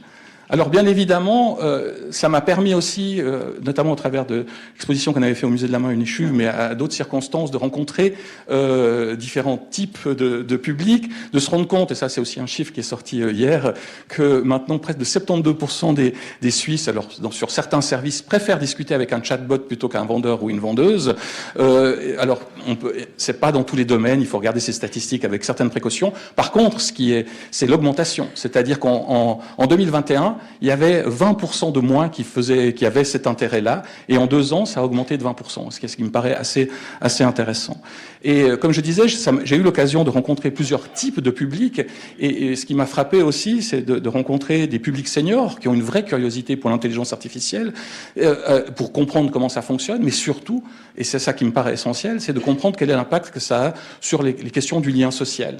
Qu'est-ce que ça veut dire pour eux, ce monde qui vient à la suite de tout ce que Dietmar a énuméré, c'est-à-dire d'Internet, du téléphone, des algorithmes, des répondeurs. Qu'est-ce que je dois faire pour rester acteur de ce monde-là? Comment mon agentivité en tant qu'être humain va se déployer? Et voilà, de témoignages de personnes qui venaient vers moi, me disaient, moi, qu'est-ce que je dois savoir pour pouvoir en parler avec mes petits-enfants? Et ça, je trouve aussi, c'est des questions intéressantes si on réfléchit au type de compétences nécessaires à l'intelligence artificielle. Alors, c'est difficile ici d'évoquer toutes les pistes que ça peut soulever. Moi, ce qui me frappe aussi, c'est comment, de plus en plus, on peut penser l'intelligence artificielle comme un outil. On peut imaginer les failles ou au contraire les forces de ces systèmes-là, ces logiques de rationalisation. Mais ce que je vois se déployer dans la multiplicité de ces usages imaginés ou déjà en action, c'est des formes de compagnonnage. C'est-à-dire des gens qui commencent à construire des interactions soutenues, qui s'inscrivent dans une temporalité importante ou dans lesquelles il y a des registres de vie commune avec les intelligences artificielles. Et où il y a des gens qui le font pour guider leur vie spirituelle. Il y a des gens qui le font pour guider, comme ersatz ou remplacement d'une vie affective déficiente. Il y a des gens qui le font pour s'amuser. Il y a des gens qui le font dans un processus d'autodidacte pour s'intéresser à plein de choses. Et donc, ça pose vraiment la question de ce rapport avec ces systèmes de dialogue, en fait, avec lesquels on peut discuter, on peut s'entretenir, mais qui, disons, peuvent aussi, d'une certaine manière, imiter les relations ou un semblant de relations humaines. Et donc, vous allez me dire, mais alors, quid du futur? Alors, du futur, je vais vous en donner 2 nouvelles possibles. Bien sûr, il ne s'agit pas de vérité scientifique établie, parce qu'on considère que c'est un monde en construction. La première nouvelle, c'est quelque chose que j'ai vu passer hier. C'est des gens qui ont développé une bourse en ligne, un portefeuille avec de l'argent qui est déposé en ligne. Et dans ce dépôt d'argent, les intelligences artificielles peuvent aller chercher ces revenus pour payer des humains quand elles considèrent qu'elles ne sont pas capables de répondre à un problème. Donc en fait, voilà un employeur à intelligence artificielle. Alors ça reste, enfin c'est déjà un peu implémenté, je pense que ça reste encore une promesse un peu, mais est-ce que c'est une promesse ou un cauchemar? Et le dernier point qui est aussi tiré de l'actualité récente, j'ai vu ça en février 2024, je vous lis juste la citation, c'est la déclaration d'un responsable d'une unité pionnière à Nankin en février cette année. Notre premier essai, c'était avec un célèbre professeur de médecine à Shanghai. C'était une première en Chine. Et lors de la cérémonie funéraire, il a pu dialoguer avec ses élèves et ses infirmières. C'était émouvant. Sa voix est sortie. Ses élèves ont immédiatement fondu en larmes. Le médecin a demandé à ses élèves où ils en étaient dans leurs études. Grâce à la technique ChatGPT, il était parfaitement capable de dialoguer. Donc je me pose dans ces scénarios du futur, est-ce que le mentorat post-mortem est une possibilité? Et ça fait sourire, ça fait frémir, mais là, j'avais été associé à une recherche sur la mort numérique. Ce sont des possibilités techniques qui existent, et donc ça nous interroge aussi sur les temporalités de ces systèmes-là, et surtout, et je terminerai là-dessus, c'est à quel point aussi tout ce qui a servi de base de données à ces systèmes que sont l'intelligence artificielle, on pourrait dire en schématisant, c'est sans doute beaucoup de la voix des morts. Certaines personnes sont encore vivantes, mais elles acquièrent une forme de performativité sur la manière de présenter les choses ou de ne pas présenter certaines choses qui nous amèneront sans doute à nous interroger sur la place qu'on laissera à ces systèmes dans notre société.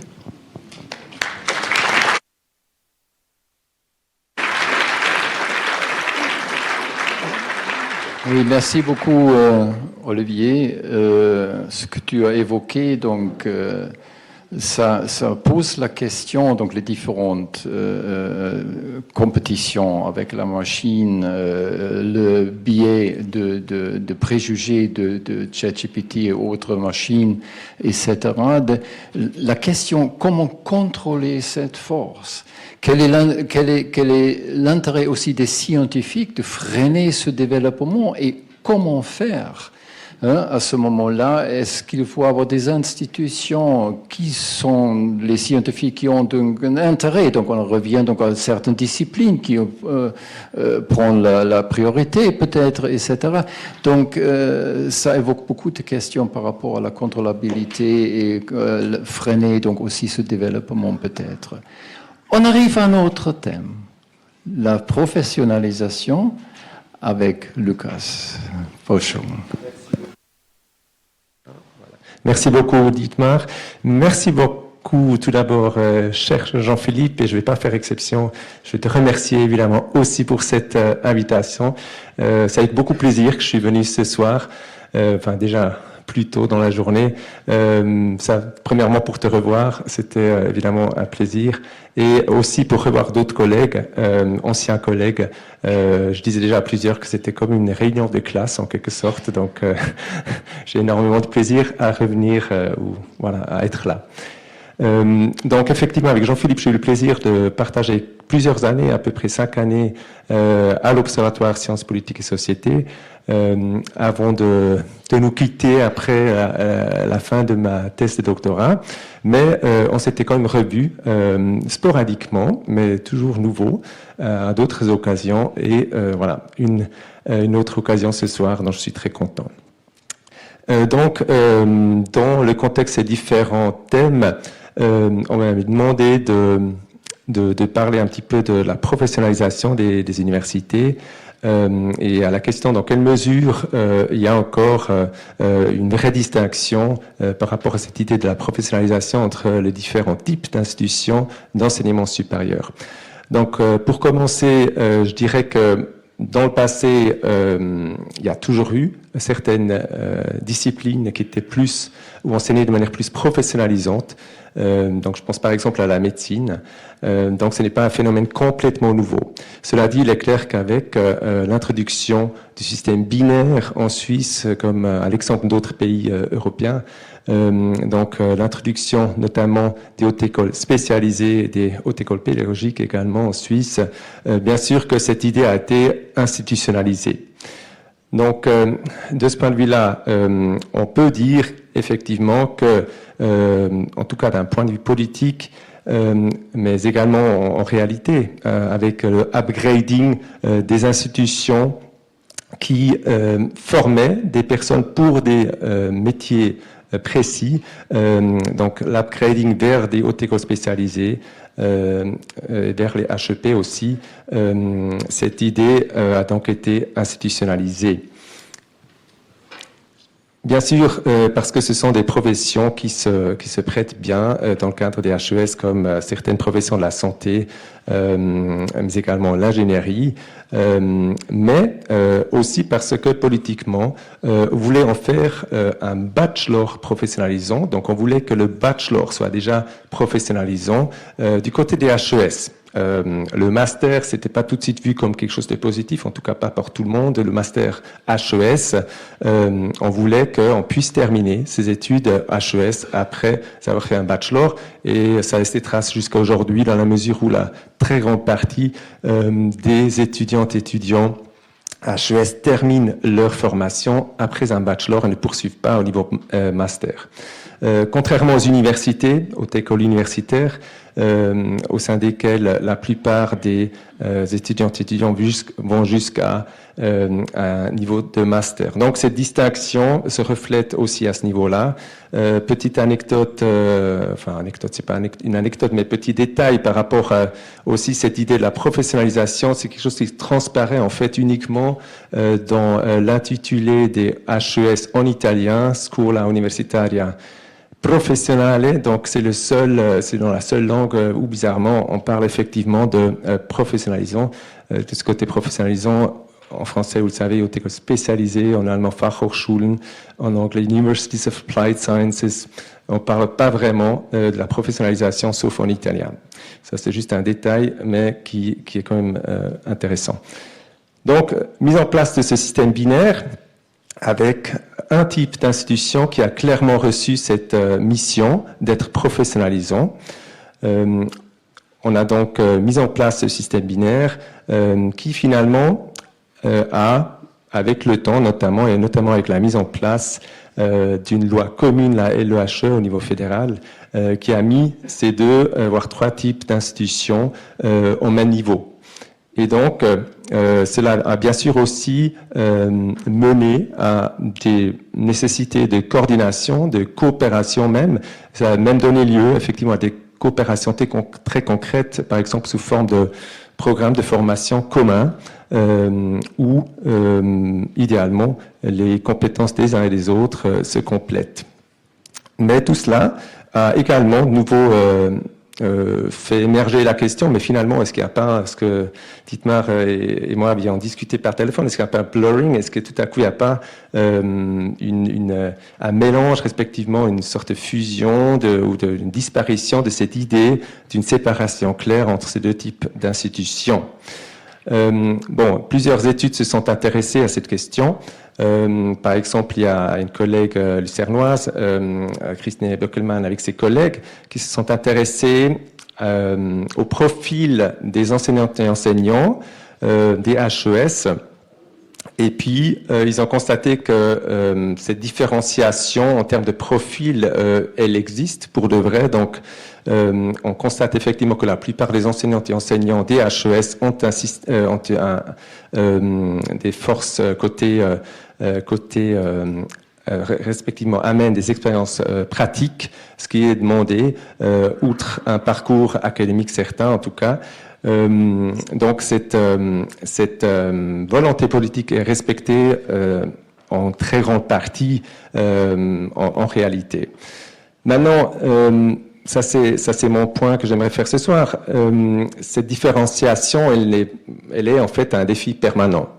Elle est un défi permanent parce que rien n'est figé en réalité. Nous avons effectivement ces profils des différents professeurs, que ce soit du côté de l'université ou du côté des HES, mais ces profils ne sont parfois pas toujours facilement trouvables. On va dire, notamment du côté HES, parfois, on aimerait avoir idéalement des professeurs qui ont à la fois un background académique fort, mais également une expérience professionnelle, pratique, importante également. Et donc, c'est un peu, en d'autres termes, le mouton à 5 pattes qu'on recherche très souvent, et ce n'est pas évident. Ce n'est pas évident pour plusieurs raisons. Par exemple, parce que pour décrocher des projets compétitifs, comme par exemple le Fonds national, on a intérêt à avoir une longue liste de publications, par exemple. Et cela, on l'a plus facilement si on n'interrompt pas son parcours académique par des expériences pratiques de plusieurs années. Donc ça, c'est par exemple quelque chose qui peut faire tenter les HES à engager peut-être davantage des personnes avec un profil purement académique et moins pratique. Ça, c'est une sorte de tentation pour les HES, mais de l'autre côté également des hautes écoles universitaires, il y a également une tentation de développer des profils de formation davantage professionnalisants. Dietmar l'avait mentionné, il y a cette idée que les étudiantes et étudiants veulent être sûrs de pouvoir trouver un emploi après avoir terminé les études, et donc on peut faire l'hypothèse que ça serait plus facile entre guillemets si on avait acquis des compétences pratiques. Et donc, si cette hypothèse, que cette hypothèse soit vraie ou pas, il y a effectivement certains programmes d'études universitaires, donc de haute école universitaire, qui jouent un peu sur ce côté professionnalisant et qui essayent en tout cas de donner l'impression aux futurs étudiantes et étudiants que on leur transmet également des compétences professionnalisante. Maintenant, on peut parler de professionalization washing. Parfois, c'est le cas, c'est plutôt sur l'étiquette et pas tellement dans le contenu, parce que très souvent, les enseignantes et enseignants n'ont pas forcément un bagage différent, donc n'ont pas forcément d'expérience pratique au-delà d'une expérience académique, mais il y a certainement aussi des formations, effectivement, l'accent est davantage mis sur des activités pratiques. Donc, bien sûr, s'il y a cette demande de la part des étudiants, c'est une chose, mais il y a bien sûr aussi des incitations financières par rapport au financement des hautes écoles de manière plus générale, donc qui est basé sur des formules, sur des incitations financières qui en quelque sorte mettent la pression sur tous les établissements d'avoir le plus d'étudiantes et d'étudiants possible afin d'avoir droit à une tranche financière la plus importante possible. Donc, il y a aussi cette pression venant de ce côté-là et qui peut créer ces tentations de se doter d'un profil qui, hypothétiquement, a plus de succès auprès des étudiantes et étudiants. Enfin, dernier point, donc il y a bien sûr aussi ce devoir de accountability, donc le devoir de rendre des comptes à la société, donc démontrer l'utilité des universités pour la société, et donc ça aussi peut faire tenter les universités de dire tiens, nous formons diplômés qui sont directement utilisables sur le marché de l'emploi. Donc là aussi, nouveau, c'est peut-être une tentation qui vient de ce côté-là. Voilà, maintenant pour faire le lien et pour terminer, juste encore un mot sur la digitalisation. Donc bien sûr que celle-ci va remettre en cause, est déjà en train de remettre en cause la question des compétences à transmettre, quelles sont les compétences nécessaires, dans quelle mesure est-ce que ces compétences vont être remplacées ou inutiles, entre guillemets, est-ce qu'on doit en développer de nouvelles. Bien sûr qu'on va devoir faire cette analyse, ou qu'on est déjà en train de faire cette analyse, et je pense que, à mon avis, il va y avoir des changements. Est-ce que ces changements au niveau des compétences à transmettre dans le cadre des études, que ce soit du côté des HES ou des HEU, va remettre en cause ces différenciations par rapport au côté professionnalisation? C'est une question ouverte pour moi. On le verra bien à l'avenir. Merci bien.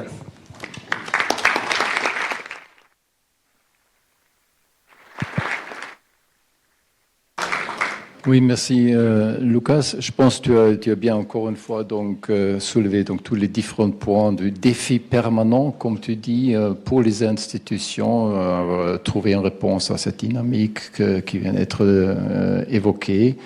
C'était très riche, merci beaucoup. Et Alain, tu as encore quelque chose à dire.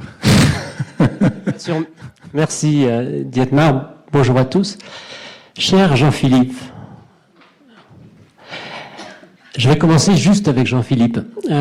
Tu as démarré cette rencontre avec des mots forts, la devise « Vaincre les ténèbres par la science », et tu as fait un plaidoyer militant sur le thème « Les universitaires ont leur part à donner pour que la marche du monde fonctionne mieux ».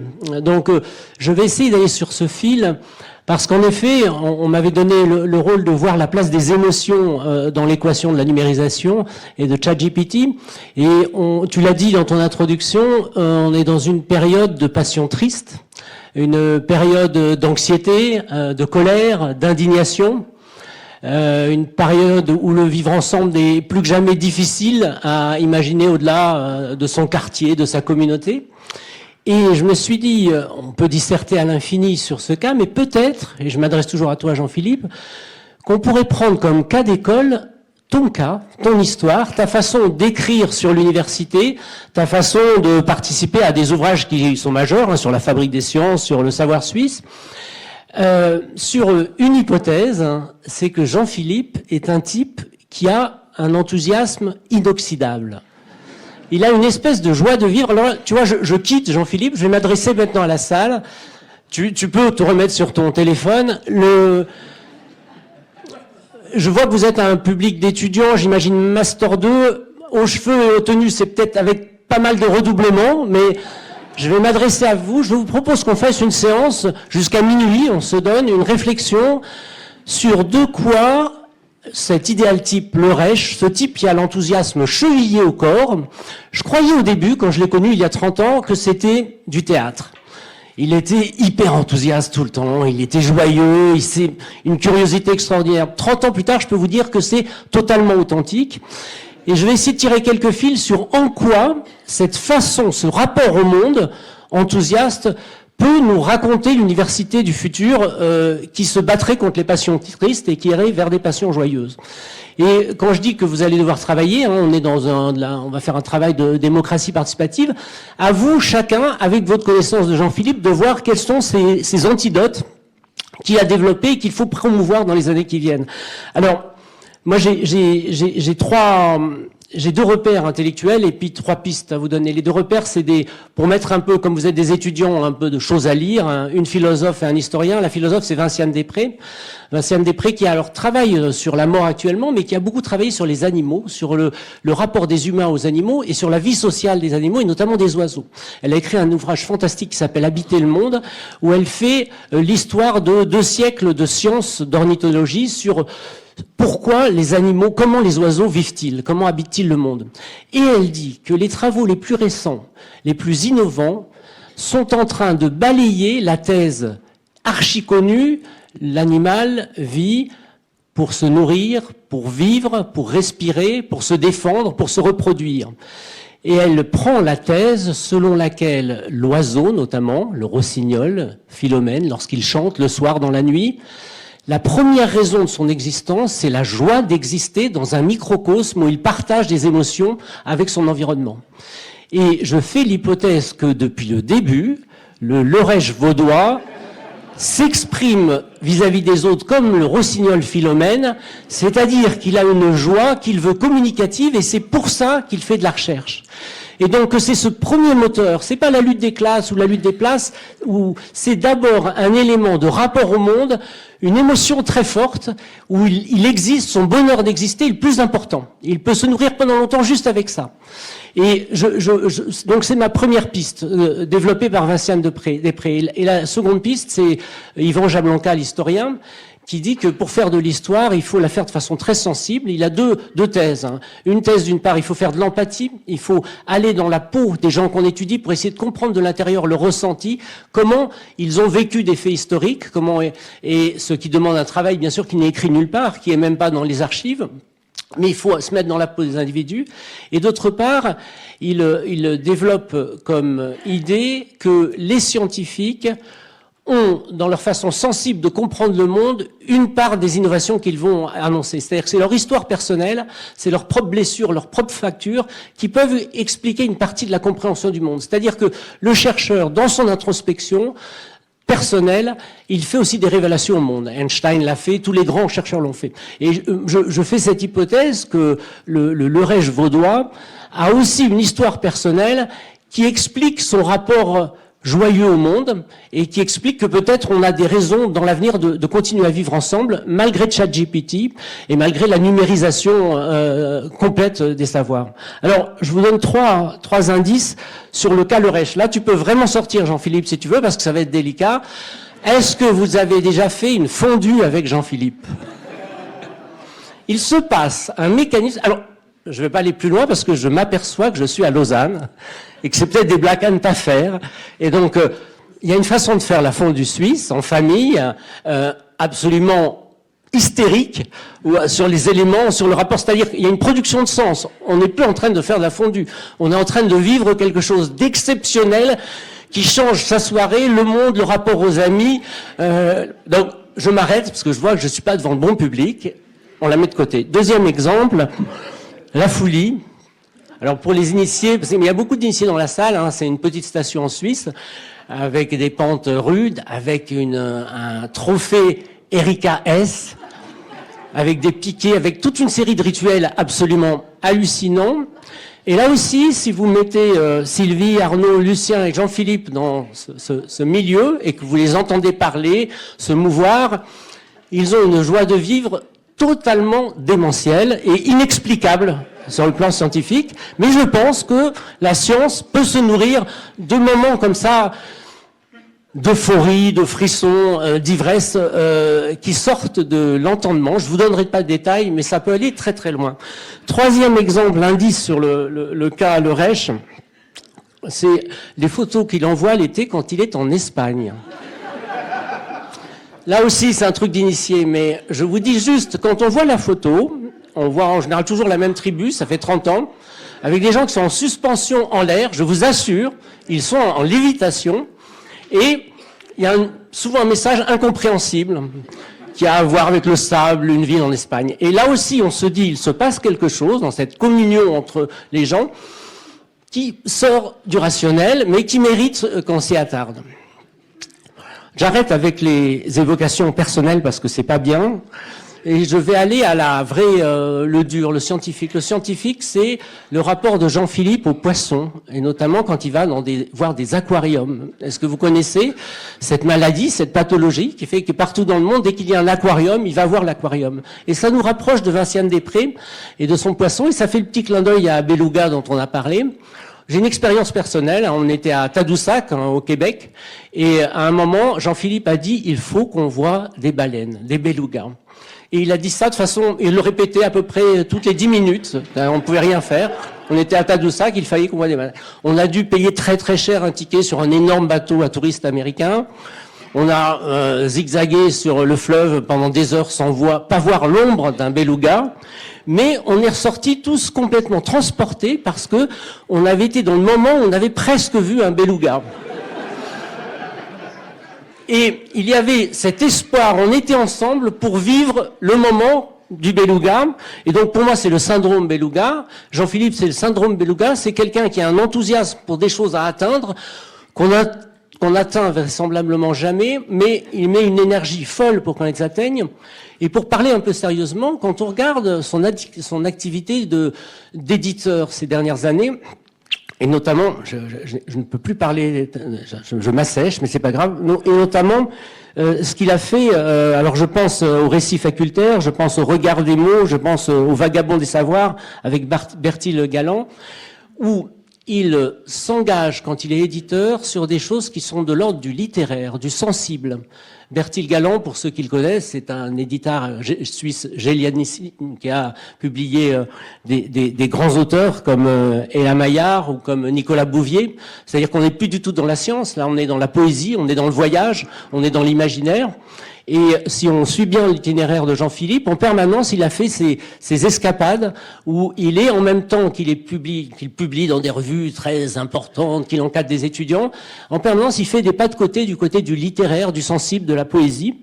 Et cette façon qu'il a avec aussi Stéphane Boisseau de nous emmener sur le savoir suisse, le manger suisse, c'est, si on y réfléchit un peu, c'est beaucoup plus qu'une simple ouverture sur des connaissances, c'est une façon joyeuse et avec plein d'humour d'aborder des questions compliquées. Voilà, donc moi je pense que vous avez jusqu'à minuit, 1 heure, je ne sais pas à quelle heure ça va se terminer, pour réfléchir vous chacun de votre côté sur ce syndrome Lérèche, ce syndrome Beluga. Je propose pour commencer qu'on rebaptise cette salle Funarium en salle Beluga, tout le monde saura de quoi il s'agit.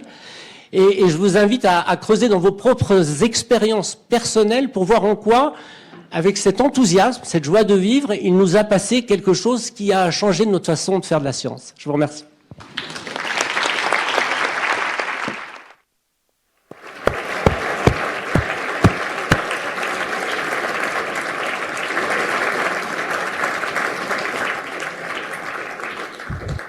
Merci beaucoup, Alain. Je pense que tu as raison, enthousiasme est un atout incroyable dans la science. Mais j'espère que c'est pas seulement personnel, mais on peut aussi créer un environnement, une ambiance qui peut donc justement avancer donc exactement cette attitude-là. Je ne sais pas ce que Jean-Philippe va dire là-dessus, mais peut-être seulement personnel, il est comme ça. Mais on espère. Ok, je vois déjà le maître de temps à côté. J'ai encore une question à poser à tout le monde. Non, on ne va pas le faire, non.